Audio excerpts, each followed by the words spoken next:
नीचे वाला जो भाग होता है उसको कहते हैं मूल, रूट, जिससे कि दांत किस में फंसा हुआ रहता है। जो अस्थि जो होती है, हमारा जो कपाल है उसकी अस्थि, कल मैंने आपको 3 अस्थियों के नाम बताए थे। एक तो बताया था आपको मैंने प्रीमैक्सिला, एक तो प्रीमैक्सिला बताया था, दूसरा बताया था मैक्सिला, और तीसरा बताया था डेंट्री। ये 3 अस्थि आपको मैंने बताई थी, प्रीमैक्सिला, मैक्सिला एंड डेंट्री। हाँ भाई, बातें नहीं करेगा और हंसे भी नहीं। आप कोई क्वेश्चन यदि पूछना है तो बताइएगा, आपस में बात नहीं करेगा।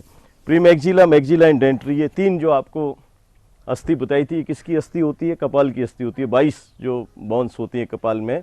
तो ऊपरी जबड़े के अंदर जो दांत होते हैं, हमारा जो ऊपरी जबड़ा है उसमें तो दांत किससे जुड़े रहते हैं? प्रीमैक्सिला और मैक्सिला से। प्रीमैक्सिला मैंने बताया था आपको, जो इंसीजर और कैनाइन, इंसीजर प्लस कैनाइन, ये 2 जो तरह के दांत होते हैं ये तो प्रीमैक्सिला से अस्थि बनाते हैं। और जो प्रीमोलर बताया था और मोलर, ये किससे बनाते हैं? मैक्सिला अस्थि से। नीचे के जबड़े में सारे के सारे जो दांत होते हैं, इंसीजर, कैनाइन, प्रीमोलर, मोलर, सब की सब जिस अस्थि से जुड़े रहते हैं, सभी दांत यानी सभी तरह के दांत कौन सी अस्थि से जुड़े रहते हैं? डेंट्री से जुड़े रहते हैं। अब जुड़ते किस तरीके से? कल आपको बताया था जो अस्थि होती है, जैसे ये अस्थि है और उससे कोई भी दांत जुड़ा हुआ है, उसके सतह से जुड़ा हुआ है। जैसे कल मैंने आपको उदाहरण बताया, ये अस्थि और उस दांत सतह से जुड़ा हुआ है, ऊपर से, सुपरफिशियल जिसको कहते हैं, बाहरी तौर से जुड़ा हुआ है, अंदर ये फंसा हुआ नहीं है। तो वो दांत तो कहलाते हैं प्लूरोडोंट या एक्रोडोंट। और उसमें भी अंतर बताया था, जो बाहर की तरफ से जुड़ रहे हैं ऊपरी सतह से, वो तो एक्रोडोंट है, और जो पीछे से जुड़ रहे हैं, बोन से पीछे से आ रहे हैं, पीछे से जुड़ते हैं तो ये थोड़ा सा टिल्टेड रहेगा, थोड़ा सा टेढ़ा रहेगा दांत। हमारे अंदर तो होते नहीं है। मैंने बताया था ये ज़्यादातर लोअर एनिमल्स में, फ्रॉग के अंदर होते हैं, ये मेढक के अंदर। मनुष्य के अंदर जो भी दांत होते हैं या स्तनियों में जो दांत होते हैं, वो आपको बताया था थीकोडोंट होते हैं, थीकोडोंट। और थीकोडोंट के अंदर जो भी दांत होंगे, वो जो अस्थि के अंदर गर्तकाएं होती हैं, गर्तका का मतलब होता है सॉकेट, यानी कि जगह होती है अस्थि के अंदर, उसके अंदर ये जो मूल वाला भाग है दांत का, वो अंदर ऐसे फंस जाएगा यूं। तो जब अस्थि के अंदर फंस गया तो उस दांत को आप आसानी से नहीं निकाल सकते। और हाँ, यही कारण होता है कि जब दांत टूटने का अलग चीज होती है। दांत को, हमारे दांत को आप निकलवाने जाएंगे जो थीकोडोंट है, तो उसमें आपको बहुत पेन होगा, क्योंकि वो अंदर उसकी गर्तका के अंदर धंसा हुआ है, जड़ उसके अंदर धंसा हुआ है। अब जो इंसीजर और कैनाइन है, इसमें तो जड़ की संख्या जो होती है वो 1 होती है। लेकिन प्रीमोलर, जिसको दाढ़ कहते हैं आप, प्रीमोलर और मोलर, उसमें जड़ की संख्या प्रीमोलर में 2 होती है और मोलर में जड़ की संख्या 2 या 3 हो सकती है।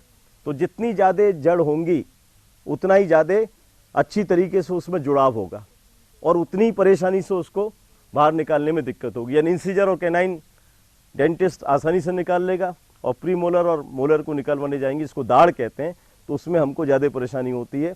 तो जो एनेस्थेशिया जो लगाया जाता है, लोकल इंजेक्शन, शून्य कर दिया जाता है दांत को, नर्व को, तो इससे आसानी से उसको निकाल सकते हैं। दांत, जैसे इन्होंने पूछा था, कल मैंने बताया भी आपको, दांत के अंदर जो कोशिकाएं होती हैं, कोशिकाएं जो होती हैं दांत के अंदर, उसको कहते हैं ओडोंटोब्लास्ट,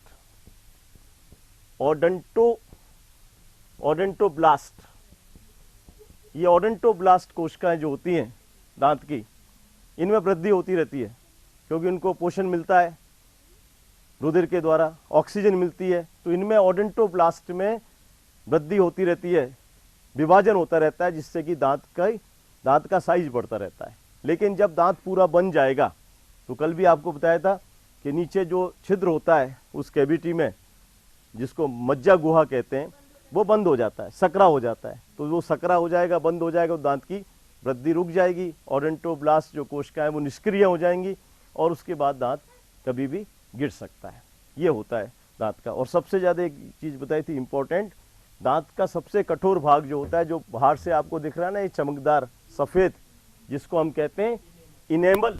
इनेमल सबसे कठोर भाग शरीर का इनेमल होता है, दांत का ही नहीं पूरे शरीर का सबसे कठोर भाग जो होता है वो इनेमल होता है। क्यों होगा कठोर भाग? पहले लेक्चर में मैंने आपको बताया था कि जिसकी कोशिकाओं में सबसे कम पानी होता है, इनेमल की कोशिकाओं में केवल 5 या 6% पानी होता है। तो जितना कम पानी होगा वो संरचना उतनी ही वो कठोर होगी। तो इसलिए सबसे ज्यादा जनरली हम ये समझते हैं कि बोन, अस्थि जो है वो सबसे कठोर भाग है शरीर का, वो गलत है। यदि आपसे सवाल पूछा जाए कि निम्न में से कौन सी संरचना शरीर की सबसे ज्यादा कठोर है, तो उसमें अस्थि या उपास्थि उत्तर नहीं होगा, उसमें होगा इनेमल, दांत का इनेमल वाला भाग। अब इनेमल जो होती हैं वो कोशिकाएं कौन सी होती हैं? इनेमल जो कोशिकाएं बनाती हैं उसको हम कहते हैं एमिलोब्लास्ट।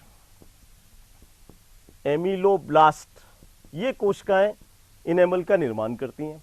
और ये जो एमिलोब्लास्ट और इनेमल होता है, ये केवल जो भाग है एमिलोब्लास्ट, आपसे पूछा जाए इनेमल कौन सी कोशिकाएं बनाती हैं तो उसको कहेंगे एमिलोब्लास्ट। एमिलोब्लास्ट और इनेमल जो होता है ये किससे निर्मित होता है?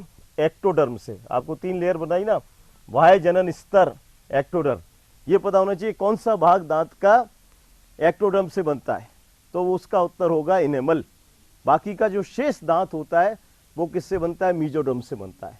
बाकी की संरचना दांत की इसके अलावा जो बनेगी, इनेमल को छोड़ दें, वो पूरा दांत किससे बनेगा? मीजोडर्म से। एक सवाल और पूछा जाता है कि दांत का सबसे ज्यादा, जिसको इंग्लिश में कहते हैं बल्क ऑफ टूथ, सबसे ज्यादा भाग दांत का किससे बना होता है? सबसे ज्यादा भाग जो बना होता है कैल्शियम नहीं, डेंटाइन से बना होता है। एक दूसरा संयोजी ऊतक पाया जाता है दांत के अंदर जो बाहर से नहीं दिखाई देता है, उसको कहते हैं डेंटाइन। सबसे ज्यादा भाग दांत का डेंटाइन नामक संरचना से बना होता है। और इनेमल किससे बना होता है? इनेमल कैल्शियम कार्बोनेट और कैल्शियम फास्फोरेट से। इसलिए तो हम कहते हैं कि दांत किससे बना है? कैल्शियम से। कैल्शियम कहाँ से मिलता है हमको? दूध से। तो दूध में जो कैल्शियम होता है या तो वो अस्थि के अंदर जाके संग्रहित होता है या आपके दांत के निर्माण में काम आता है। तो दांत का निर्माण किससे होता है? कैल्शियम कार्बोनेट या कैल्शियम फॉस्फेट से। लेकिन पूरा दांत नहीं बन रहा है उससे, केवल इनेमल वाला भाग कैल्शियम कार्बोनेट और कैल्शियम फॉस्फेट से बना होता है। एक तत्व जो होता है, जैसे एलिमेंट्स पढ़ते हैं आप केमिस्ट्री में, फ्लोरीन, तो दांत के निर्माण में फ्लोरीन भी, एक ही आंसर होगा उसका, एक ही उत्तर होगा।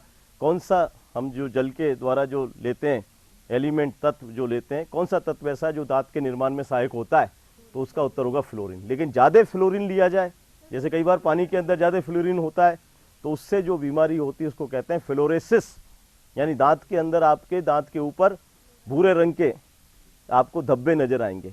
जैसे कई अपने राजस्थान के कई जिलों में फ्लोरीन ज़्यादा पानी में आप पढ़ते होंगे पेपर में, फ्लोराइड युक्त पानी ज़्यादा, तो फ्लोरीन की वजह से ब्राउन पैचेज बन जाते हैं और उस बीमारी को हम कहते हैं फ्लोरेसिस, ब्राउन, उस बीमारी को कहते हैं फ्लोरेसिस। तो फ्लोरीन के दोनों ही हैं, फ्लोरीन कम मात्रा में लिया जाए, उचित मात्रा में लिया जाए तो दांत के विकास में सहायक होता है।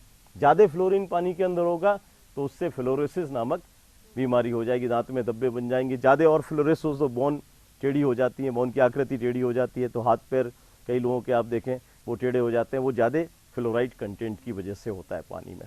अब इसके बाद में, हाँ,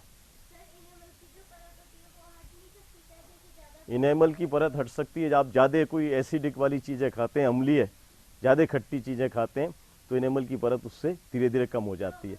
फिर आपके दांत में सेंसेशन चालू हो जाएगा, जैसे कोई ठंडी गर्म चीज़ खाएंगे तो आपको वो पता चल जाएगी, जिसके लिए कहते हैं रूट कैनाल ट्रीटमेंट जो करवाते हैं, दांत की रूट के चारों तरफ का जो भाग है दांत का वो धीरे धीरे कम हो जाएगा। तो सीधा जो पदार्थ है वो किसके संपर्क में आएगा?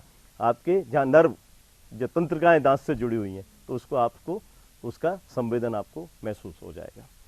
अब इसके बाद में जो आहार नाल का बाकी का जो संरचना है, वो आहार नाल के अंदर दूसरा जो भाग मैंने बताया था आपको, दूसरी भाग क्या होती है? ग्रास नाल। अब देखिए ग्रास नाल जो चीज़ें समझने की हैं, और आप थोड़ा जल्दी जल्दी नोट भी करते जाइएगा क्योंकि बहुत ज़्यादा मटेरियल है तो इतने टाइम में हो नहीं पाएगा। आपका ग्रास नाल क्या है? ये ट्यूब जैसी संरचना है, लंबी नलिकाकार संरचना है। कहाँ पाई जाती है? आपकी गर्दन के अंदर पाई जाती है। गर्दन और नीचे क्या है? आपका वक्ष वाला भाग। तो गर्दन में और वक्ष वाले भाग के अंदर ये ग्रास नाल पाई जाती है। कितनी इसकी लंबाई होती है? इसकी लंबाई होती है 25 सेंटीमीटर। 25 सेंटीमीटर की ग्रास नाल होती है। ये तो पता है आपको पूरी आहार नाल मनुष्य की कितनी लंबी होती है? हाँ, पूरी आहार नाल की लंबाई कितनी होती है हमारी एलिमेंट्री कैनाल की? 30 फीट, 9 मीटर या 30 फीट, 9 मीटर या 30 फीट लंबी पूरी आहार नाल होती है। और इसके आहार नाल के फिर मैंने बताया था आपको अलग अलग भाग होते हैं। इसमें से 25 सेंटीमीटर, इसके अंदर से जो 25 सेंटीमीटर जो होती है वो ग्रास नाल होती है। एक जो समझने की चीज़ है कि पूरी जो आहार नाल है उसका सबसे बाहर का स्तर जो होता है उसको क्या नाम देते हैं? पूरी आहार नाल का सबसे बाहर का स्तर क्या कहलाता है? आहार नाल का सबसे बाहर का स्तर सिरोसा, सिरोसा कहलाता है। आहार नाल के बाहर जो संयोजी ऊतक की जो झिल्ली पाई जाती है पूरी आहार नाल के, चाहे वो आमाशय हो चाहे आंत्र हो, उसको सिरोसा कहते हैं। लेकिन ग्रास नाल के बाहर इसको सिरोसा नहीं कहा जाता। ग्रास नाल के बाहर, ईसोफेगस के बाहर जो बाहर की तरफ जो सतह बनी होती है उसकी संयोजी ऊतक की, वो काफ़ी ढीला ढाला होता है, बाकी और जगह थोड़ा सा सख्त होता है। इसको हम कहते हैं ट्यूनिका। ये अक्सर पूछा जाता है सवाल, tunica adventitia. Tunica adventitia, tunica adventitia केवल शरीर में दो ही जगह मिलता है, या तो जो वायु नाल होती है, ट्रैकिया जो होती है ना ईसोफेगस के पीछे, और या फिर इसके अंदर ग्रास नाल के अंदर। तो ग्रास नाल की सबसे बाहर की जो स्तर होती है वो किसकी बनी होती है, उसको क्या नाम दिया जाता है? तो उसका उत्तर होगा ट्यूनिका एडवेंशिया। दूसरी बात, ग्रास नाल से कोई भी पाचक एंजाइम स्रावित नहीं होता। आपसे पूछा जाए कौन सा पाचक एंजाइम, निम्न में से कौन सा पाचक एंजाइम ग्रास नाल से स्रावित होता है, और उसमें पेप्सिन लिख दिया जाए, ट्रिप्सिन लिख दिया जाए, लाइपेज लिख दिया जाए, और एक होगा उत्तर उसमें उपरोक्त कोई नहीं। तो सही उत्तर क्या होगा? उपरोक्त कोई नहीं। ग्रास नाल से कोई भी पाचक एंजाइम स्रावित नहीं होता। ग्रास नाल केवल क्या स्रावित करती है? म्यूकस। म्यूकस जो कि हमारे भोजन को कैसा बनाता है? लसलसा बनाता है म्यूकस, जिससे कि उस पर पाचक एंजाइम अच्छी तरीके से काम कर सकें। तो ग्रास नाल का कार्य क्या होता है?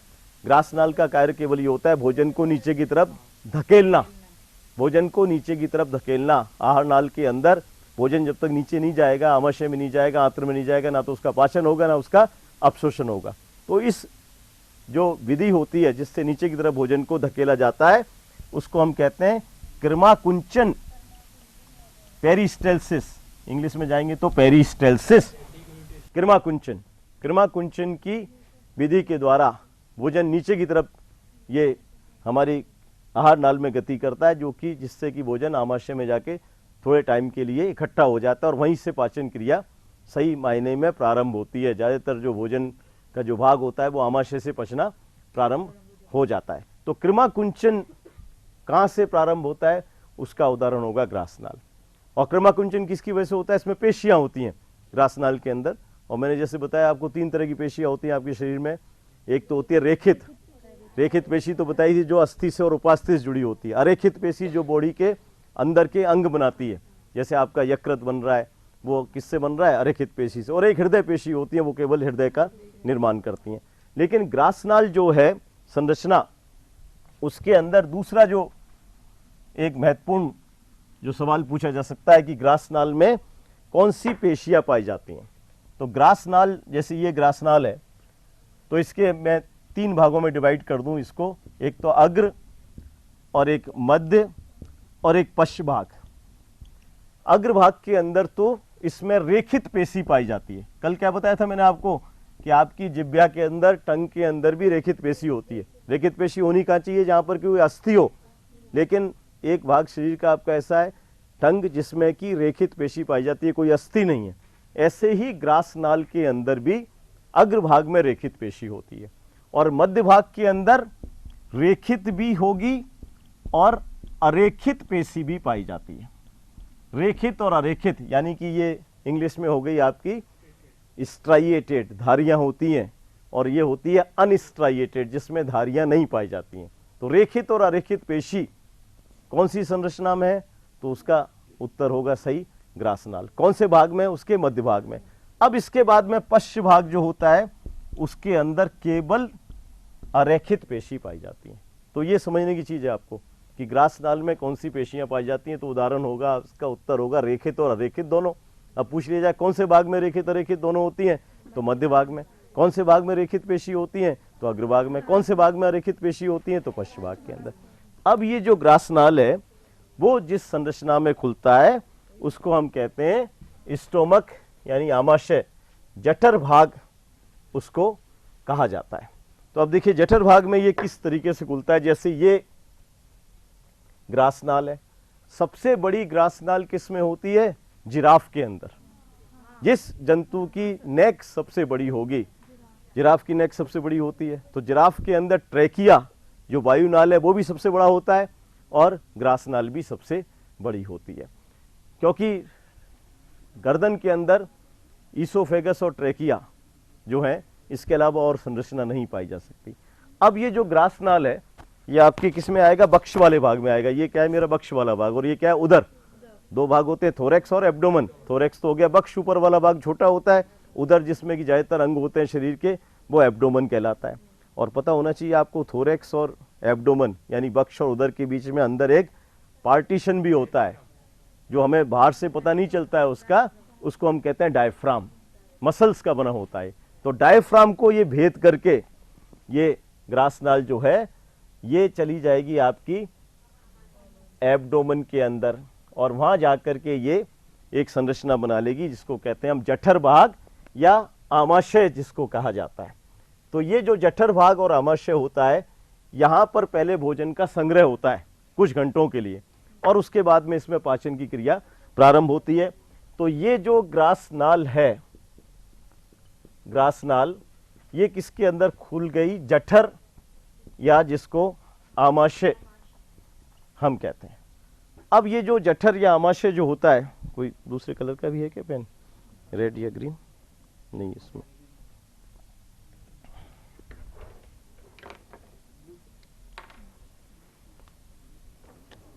अब देखिए इसके अंदर भी ये आपके बहुत लूज है, बार-बार गिर रहा है इसका जो हुक जो है। अब इसके अंदर भी ये तीन भाग इसके अंदर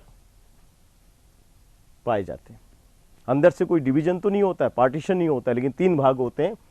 ये जो वाला भाग जो आप देख रहे हैं सबसे पहले इसको हम कहते हैं कार्डिक, हृदय के पास में होता है ये, तो इसको नाम दिया जाता है कार्डियक।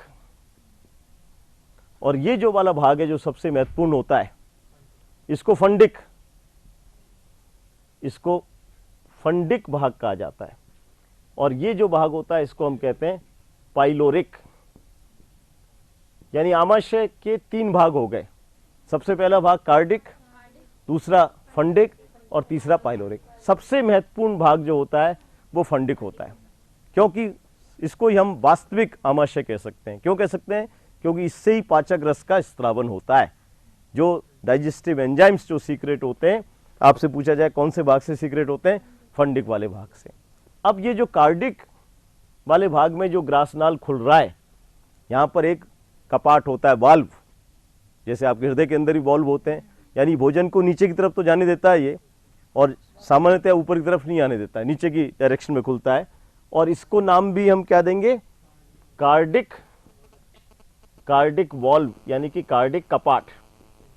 ये भोजन को नीचे जाने देगा। ऐसे ही यहां पर भी एक आंत्र से पहले एक वाल्व और पाया जाता है और इस कपाट का नाम होता है पाइलोरिक, नहीं इलियम नहीं, पाइलोरिक कपाट।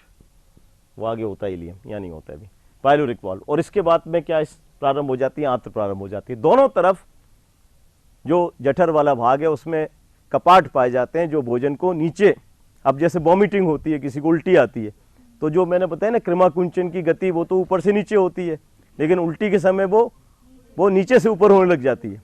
चाहे उसका कारण कोई भी हो, कोई संक्रमण हो या कोई और बात हो। तो जब नीचे से ऊपर की जाएगी तो ये जो कपाट है ये सामान्यतः कैसे खुलने चाहिए, ऊपर से नीचे। इन कैसे खुलेंगे, नीचे से ऊपर की तरफ। तो उसको हम कहते हैं प्रतिवर्ती, रिवर्स प्रतिवर्ती। क्या हो गया वो, पेरिस्टेल्सिस, कृमाकुंचन, यानी कि नीचे से ऊपर की दिशा में। तो जब ये दोनों कपाट ऊपर की तरफ खुल जाएंगे तो जो भोजन है, जो चाहे अपचित है या पचित है, वो मुंह से बाहर निकलेगा। अब इसके अंदर जो आमाशय वाला भाग है उसके अंदर जठर ग्रंथियां पाई जाती हैं, गैस्ट्रिक ग्लैंड्स, जठर ग्रंथियां। सबसे अंदर का जो आमाशय का भाग होता है उसको क्या कहते हैं, म्यूकोसा। सबसे ज्यादा अंदर का जो भाग है जो सीधे भोजन के संपर्क में आता है उसको म्यूकोसा कहते हैं। आंतरिक स्तर जठर का, स्टोमक का म्यूकोसा कहलाता है। यही आंत्र के अंदर भी म्यूकोसा वाला भाग सबसे आंतरिक होता है। और म्यूकोसा वाले भाग के अंदर क्या पाई जाती हैं, जठर ग्रंथियां। जठर ग्रंथियां का मतलब हो गया गैस्ट्रिक ग्लैंड्स, यानी कि जो पाचक रस का उत्पादन करें, गैस्ट्रिक जूस का उत्पादन करें। अब एक तो सवाल ये पूछा जाता है कि हमारे आमाशय में कितनी जठर ग्रंथियां पाई जाती हैं।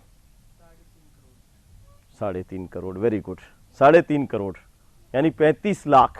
आप उसकी कल्पना नहीं कर सकते कि आमाशय के अंदर 3.5 करोड़ 35 लाख जठर ग्रंथियां पाई जाती हैं। और वो जठर ग्रंथियां किसका करती हैं काम, वो जठर रस का स्त्रावन करती हैं। अब इन जठर ग्रंथियों से जो जठर रस निकलता है, पाचक एंजाइम जिसके अंदर होते हैं, अब इसके अंदर कौन कौन सी कोशिकाएं पाई जाती हैं। एक तो होती हैं कोशिकाएं जो म्यूकस का स्त्रावन करती हैं, तो उनको हम क्या कह सकते हैं, म्यूकस कोशिकाएं, म्यूकस सेल्स, या हिंदी में लिखेंगे तो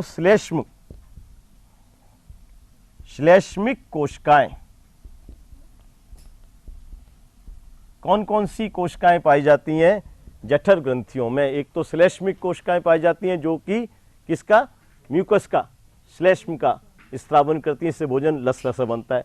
अब ये जो श्लेष्मिक कोशिकाएं ये यहां पर भी पाई जाएंगी, यहां भी पाई जाएंगी, यहां भी पाई जाएंगी, यानी कि पूरे जठर भाग के अंदर जो म्यूकोसा है उसमें जो जठर ग्रंथियां, सबके अंदर म्यूकस स्त्रावित करने वाली कोशिकाएं पाई जाती हैं। लेकिन 2 कोशिकाएं ऐसी हैं जो केवल कहां पाई जाती हैं, फंडिक वाले भाग में ही पाई जाती हैं। इसलिए मैंने क्या बताया, सबसे महत्वपूर्ण भाग कौन सा होता है, फंडिक।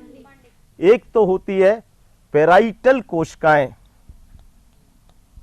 पेराइटल कोशिकाएं, पेराइटल कोशिकाओं को हम ऑक्जेंटिक कोशिकाएं भी कहते हैं।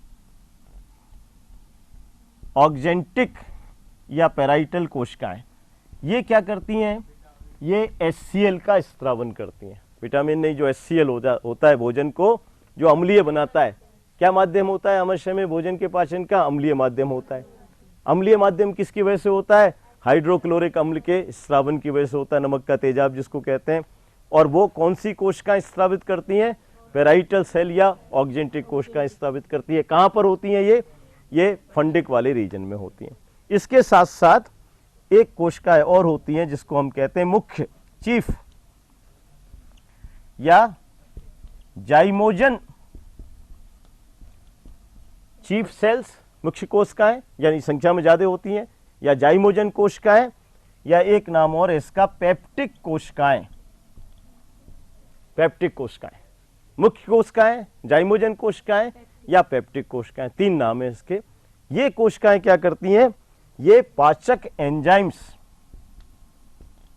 पाचक एंजाइम्स आप जानते हो तो जठर रस के अंदर कौन कौन से एंजाइम्स होते हैं, पेप्सिन होता है, रेनिन होता है और गैस्ट्रिक लाइपेज एंजाइम होता है।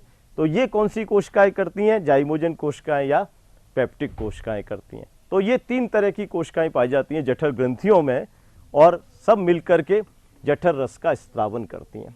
अब एक क्वेश्चन ये पूछा जाता है कि भाई जब HCl है, आप यदि मान लो अभी HCl पी लें गलती से तो क्या हो जाएगा, आपकी आहार नाल के अंदर अल्सर बन जाएंगे, छेद हो जाएंगे, जलन महसूस होगी और उससे तकलीफ होगी। अब HCl जब आपके ऑलरेडी है स्टोमक में तो HCl आपके स्टोमक को नुकसान नहीं पहुंचा रहा है। सामान्य पर्सन के HCl स्टोमक को नुकसान नहीं पहुंचा रहा है। उसका कारण क्या है, हाँ, HCl के मतलब अगर पाचक ठीक से ना हाँ, ये जब इसकी कार्य की पढ़ेंगे तो हाइपर एसिडिटी, यदि HCl का स्त्रावन ज़्यादा हो जाए, HCl को नियंत्रित करने के लिए भी हार्मोन होता है, लेकिन वो मान लो यदि हार्मोन किसी कारण से कम हो जाए और HCl का स्त्रावन ज़्यादा हो जाए तो उससे क्या होगा, पेप्टिक अल्सर जिसको कहते हैं, आपके आमाशय में छिद्र हो जाएंगे, पेप्टिक अल्सर। लेकिन सामान्य व्यक्ति जिसके अंदर सब कुछ ठीक ठाक है, उसमें ये HCl आपके स्टोमक की जो सतह है उसको नुकसान नहीं पहुंचाता है। नहीं तो HCl इसको गला सकता है। उसकी वजह क्या है कि यहाँ पर अंदर की तरफ ये जो आपके आमाशय की जो भित्ति है उसके अंदर की तरफ म्यूकस का स्तर पाया जाता है। यहाँ पर ये म्यूकस, कितना म्यूकस होता है, लगभग 1 से 1.5 मिलीमीटर, 1 से 1.5 मिलीमीटर मोटी ये म्यूकस की अंदर स्तर होती है। तो म्यूकस का स्तर होने से क्या है, HCl सीधे आपके जो आमाशय है उसके भित्ति के संपर्क में नहीं आता। तो HCl भित्ति के संपर्क में नहीं आएगा क्योंकि अवरोधक क्या हो गया इसके बीच में, ये म्यूकस हो गया। और जब इसके संपर्क में नहीं आएगा तो इसका मतलब वो आमाशय की जो भित्ति है उसको नुकसान नहीं पहुंचाएगा। तो आपसे पूछा जाए कि मान लो HCl है तो आमाशय की भित्ति को नुकसान क्यों नहीं पहुंचाता है, तो उसका कारण हो जाएगा म्यूकस की एक भित्ति पाई जाती है अंदर की वॉल पे, और वो 1 से 1.5 मिलीमीटर थिक होती है, इसकी वजह से ये नुकसान नहीं पहुंचाती है। अब इसके बाद में जो अगला जो भाग होता है, स्टोमक के बाद का जो अगला भाग होता है उसको क्या कहेंगे हम, आंत्र कहेंगे।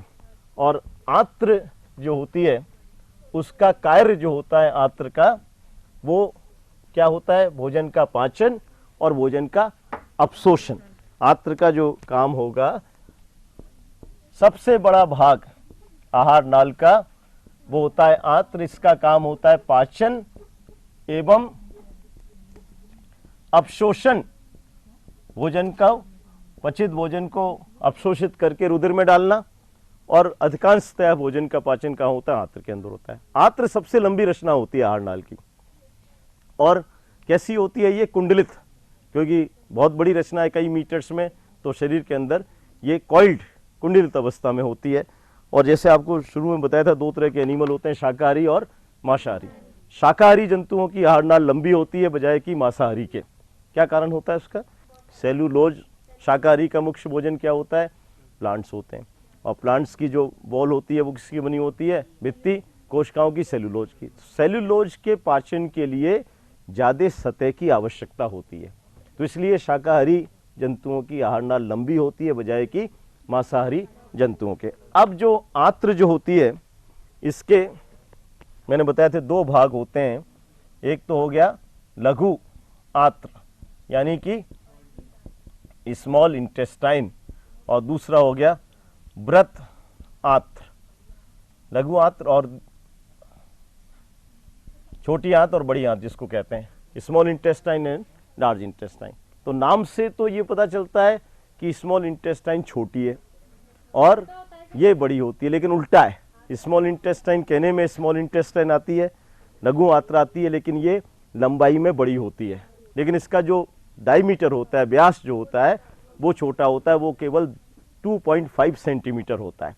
जबकि बृहत आंत्र जो है, बड़ी आंत्र जो है, वो लंबाई में छोटी है लेकिन उसका व्यास बड़ा होता है, डायमीटर बड़ा होता है, वो 6.5 सेंटीमीटर इसका व्यास होता है और इसका होता है 2.5 सेंटीमीटर। इसलिए इसको छोटी आंत्र कहते हैं और उसको बड़ी आंत्र कहते हैं। लंबाई में छोटी आंत्र बड़ी होती है और बड़ी आंत्र छोटी होती है। अब लेंथ अभी बता रहे हैं आपको। अब देखिएगा आप नेक्स्ट, छोटी आंत्र के कौन कौन से भाग होते हैं। जैसे भी आपको बताया था, ये ग्रासनाल हुआ, स्टोमक हुआ, और इसके बाद में यहाँ से क्या प्रारंभ हो जाती है, आंत्र प्रारंभ हो जाती है। अब इस आंत्र के अंदर ये इस तरीके से कॉइल्ड संरचना के रूप में ये इस तरह से पाई जाती है। अब यहाँ पर जो पहला जो भाग है इसका, यहाँ से छोटी आंत्र प्रारंभ हो गई, इस जगह से छोटी आंत्र। अब इसका जो पहला भाग है, ये आप जो देख रहे हैं ना ऐसे मुड़ा हुआ, यू की आकृति का जो भाग है, ये वाले भाग को क्या कहा जाता है? ग्रहणी, ड्यूडेनम, इंग्लिश में इसको कहेंगे हम ड्यूडेनम। ये वाला भाग, ये यू की आकृति का जो भाग होता है, इसको ग्रहणी कहते हैं। ग्रहणी की जो लंबाई होती है, ये होती है 25 सेंटीमीटर। ये चांस की बात है, 25 सेंटीमीटर ही ग्रासनाल की होती है और 25 सेंटीमीटर किसकी होती है? ग्रसनी की होती है। अब ग्रहणी की ये जो दो भुजाएं, एक तो भुजा नीचे की तरफ जा रही है और एक भुजा ऊपर की तरफ जा रही है, जब भी तो यू बनेगा। इसके बीच में जो संरचना पाई जाती है, इसको क्या कहते हैं?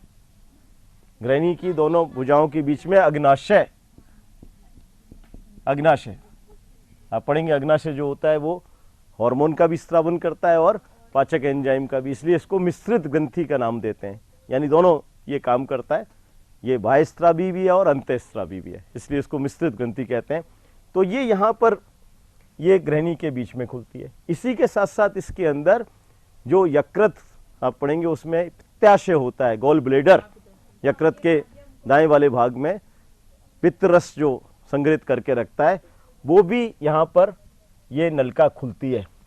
तो ये कॉमन, यानी दोनों के लिए एक ही नलिका मिल जाती है, अग्नाशय के लिए भी और पित्ताशय के लिए भी। तो इसलिए इसको हम कहते हैं बाइल। बाइल तो हो गया पित्त, और पेनक्रेटिक, पेनक्रेटिक यानी कि पेनक्रियाज से रिलेटेड, यानी कि पित्त अग्नाशयी नलिका। पित्त अग्नाशयी नलिका का मतलब हो गया जो अग्नाशय भी से भी लेके आ रही है और पित्ताशय से भी लेके आ रही है, दोनों से लेके आ रही है। अब इसके बाद वाला जो ये जो भाग आप देख रहे हैं अगला, और भी इसमें ऐसे ही कॉइलिंग चलती चली जाएगी। ये जो भाग होता है, इसको हम कहते हैं मध्यांत्र, जेजुनम, जेजुनम या मध्यांत्र। इसकी जो लंबाई होती है, ये होती है 2.4 मीटर। काफी लंबा भाग होता है 2.4 मीटर। और इसके बाद में जो भाग होगा, ये जो भाग है, इसको इलियम कहा जाता है और ये 3.5 मीटर का होता है। अब देखिए कितनी हो गई छोटी आंत, 3.4 और 2.4 कितना हो गया? 5.8 और 25 सेंटीमीटर और जोड़ लो, यानी लगभग 6 मीटर, 6 मीटर लंबी। 6 मीटर लंबी क्या हो गया? ये छोटी आंत्र हो गई, लेकिन लंबाई तो ज़्यादा, उसका व्यास कम है 2.5 सेंटीमीटर, इसलिए मैंने इसको नाम दिया छोटी आंत्र। अब ये जो पूरा भाग जो है आंत्र का, इसका कार्य क्या है? इसके अंदर ग्रंथियां पाई जाती हैं। जैसे कि आमाशय में आपको बताया जठर ग्रंथियां होती है, इसके अंदर होती हैं आंत्रीय ग्रंथियां, इंटेस्टाइनल ग्लैंड्स। तो इस वाले भाग का छोटी आंत्र का कार्य क्या हो गया? ये हो गया आंत्रीय रस का स्त्रावन करना। आंत्रीय रस, इंटेस्टाइनल जूस, एक इसका दूसरा नाम भी होता है सक्कस एंटेरिकस। आंतरिक रस कहें या इसको हम कहें succus entericus, succus entericus, succus entericus कहें या आंतरिक रस कहें। और दोनों काम मैंने बताए थे आपको, छोटी आंत्र के भोजन का पाचन भी करना और आप पढ़ेंगे भोजन का अवशोषण भी करना। सबसे ज़्यादा पचित भोजन कौन सा भाग अवशोषित करता है? उसका उत्तर हो जाएगा छोटी आंत्र। और छोटी आंत्र में भी कौन सा भाग? इलियम वाला भाग सबसे ज़्यादा भोजन का। जब तक कि मैंने बताया भोजन अवशोषित नहीं होगा, उससे ऊर्जा की प्राप्ति नहीं होगी। तो इसके अंदर जो आंत्रीय रस होगा, आंत्रीय रस को स्त्रावित करने के लिए आंत्रीय ग्रंथियां पाई जाती हैं। और आंत्रीय ग्रंथियों के अंदर भी जो कोशिकाएं होती हैं आंत्रीय, ये आपने लिख लिया, इसका नाम लिख लिया।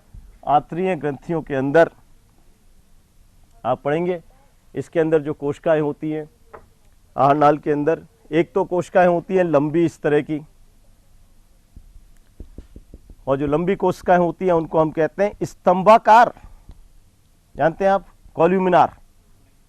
ज़्यादातर कोशिकाएं कैसी होती हैं, सामान्यतया गोलाकार आकृति की होती हैं, लेकिन शरीर में कुछ जगह पर लंबी कोशिकाएं भी होती हैं।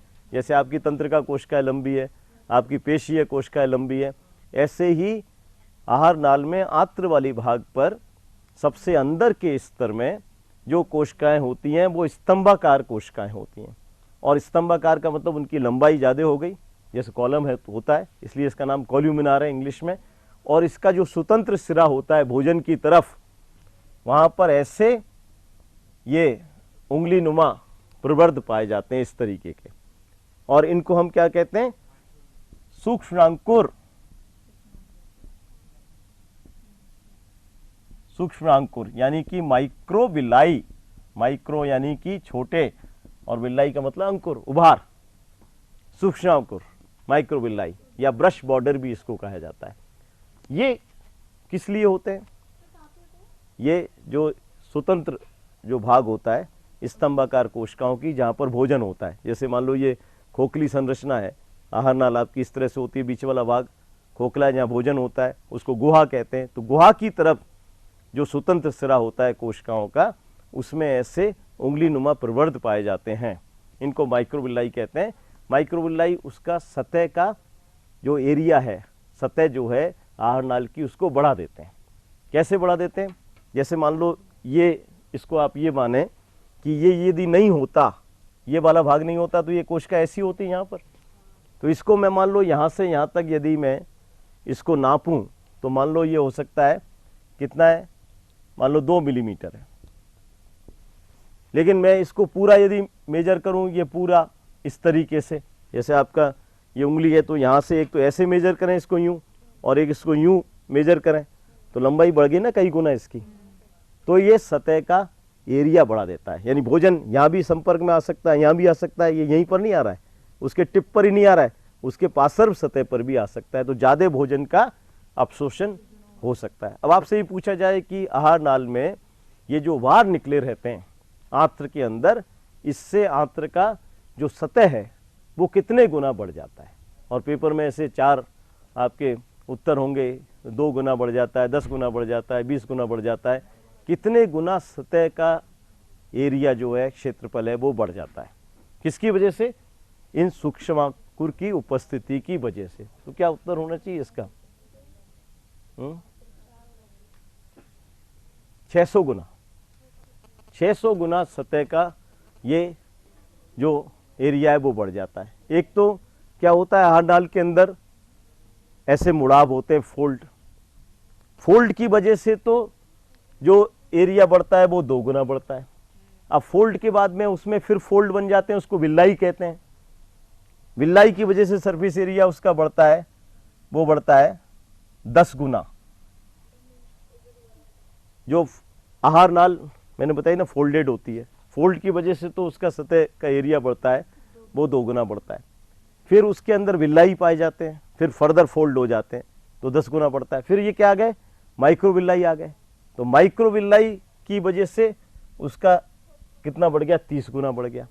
तो आप 30 को 10 से गुना करें, 300, 300 को 20 से गुना करें, तो सॉरी 2 से गुना करें, तो कितना हो गया, 600 गुना।